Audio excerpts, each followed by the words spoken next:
Rodrigo Salas era el tipo de hombre que nunca pedía ayuda.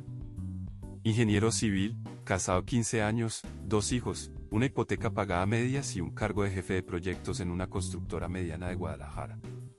No era rico, pero tampoco le faltaba nada. Tenía lo que la mayoría llama una vida estable. Y precisamente eso fue lo que lo durmió. El martes 14 de marzo comenzó como cualquier otro. Café, corbata, tráfico, oficina. Pero a las 10 de la mañana lo llamaron a una sala de juntas donde nunca había entrado. Adentro, el director general y 2 personas de recursos humanos lo esperaban con una carpeta delgada sobre la mesa. Reestructuración. Esa fue la palabra. Una palabra fría, corporativa, que en la práctica significaba, ya no te necesitamos. 12 años de empresa. Un finiquito que apenas alcanzaría para 3 meses. Y una caja de cartón para sus cosas. Salió al estacionamiento con esa caja, se sentó en su carro y no pudo arrancar. No lloraba. Solo miraba el volante como si fuera la primera vez que lo veía. Después de 20 minutos marcó el número de su esposa, Valeria. Necesitaba escuchar su voz. Pero Valeria no contestó. Mandó un mensaje. Tampoco hubo respuesta. Así que manejó a casa. Cuando abrió la puerta principal, la casa tenía un silencio diferente. No el silencio de cuando los niños están en la escuela. Era otro tipo de silencio. Uno que pesa. Sobre la mesa del comedor había una carta escrita a mano. Valeria le decía que llevaba meses sintiéndose sola. Que lo había intentado todo. Que había tomado a los niños y se había ido a casa de su mamá. Que necesitaba tiempo. Que lo sentía. Rodrigo leyó esa carta 3 veces. La dobló. La guardó en el bolsillo de la camisa. Y se fue a la cocina a calentar agua para un café que nunca llegó a tomarse porque en ese momento sus rodillas simplemente cedieron. Se sentó en el suelo de la cocina, con la espalda contra los gabinetes, y soltó todo lo que había estado cargando. Lloró como no lloraba desde niño. Lloró hasta que no quedó nada más. Los siguientes días fueron los más oscuros de su vida. Llamó a sus hijos cada noche, pero las conversaciones eran cortas y torpes. Habló con Valeria, pero no había mucho que decirse todavía. Mandó currículums que nadie respondía.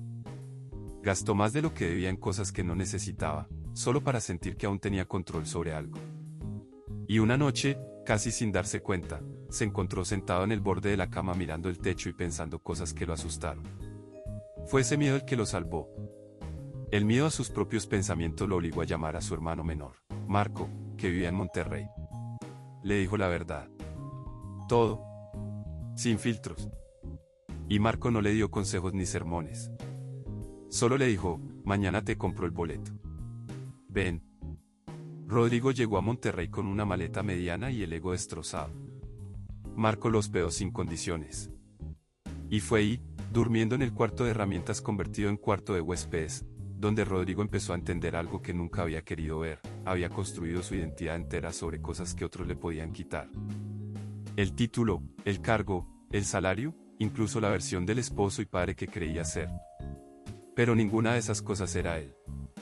Comenzó a ir a terapia por primera vez en su vida.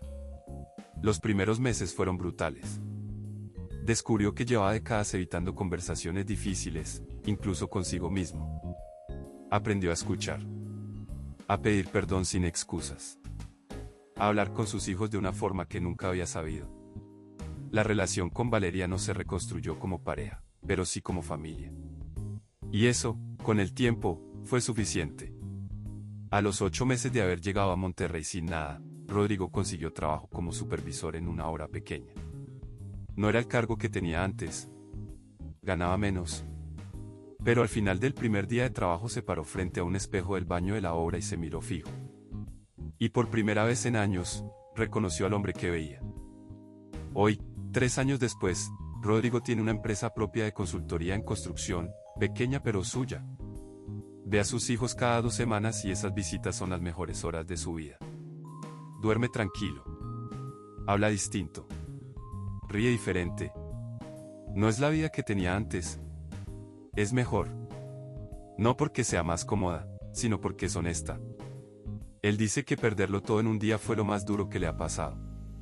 Pero también dice que fue el día en que sin saberlo, empezó a vivir de verdad. A veces hay que tocar fondo no para quedarse ahí, sino para darse cuenta de lo que siempre estuvo en tus manos.